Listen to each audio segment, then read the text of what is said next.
Hello. It's been a while since I saw you last, but I felt like I had to come on here because I just got done watching a very informative video by Mike and Kim. And sure enough, I went on the jw.org website, and there's a terms of use on the website saying that you cannot use their material for any other purpose than just to read it, I guess. But they're trying to stop apostates from taking their information and broadcasting it for the world to see online, which they're right, that's very telling, because once you start to get your lawyers involved and you're trying to stop the flow of information, you have them running scared a little bit. But it just made me think of a couple of things, and this won't be very long.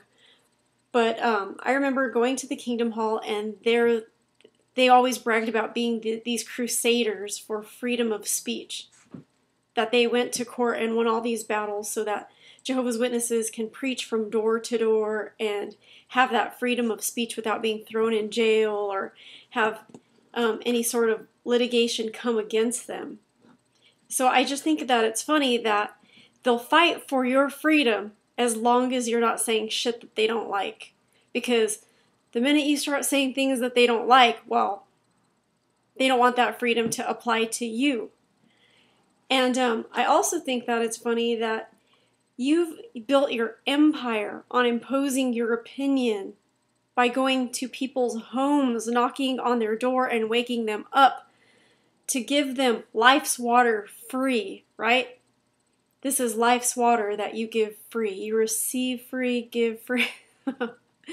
But anyone that wants to criticize you or post it on the internet, people are going to them. We're not knocking on any doors. The people going to these websites to get the information are going voluntarily.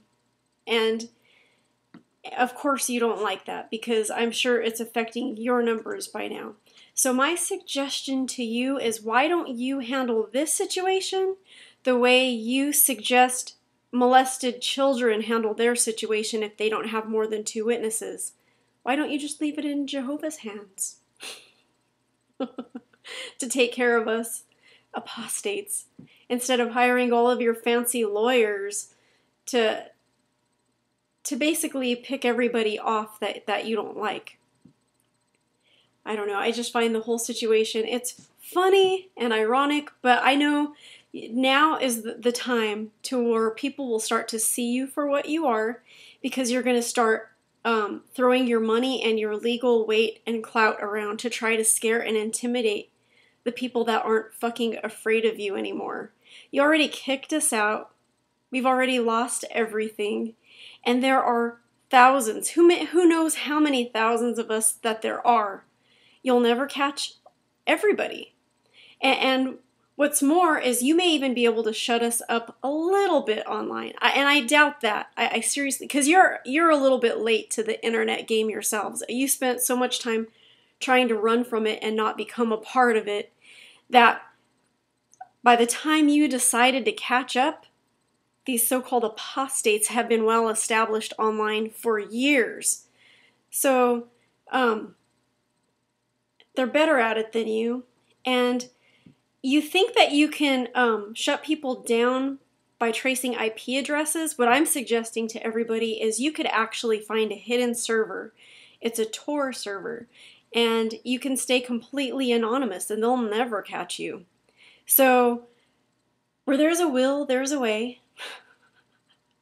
And like I said, why don't you take your own advice and just leave it in Jehovah's hands?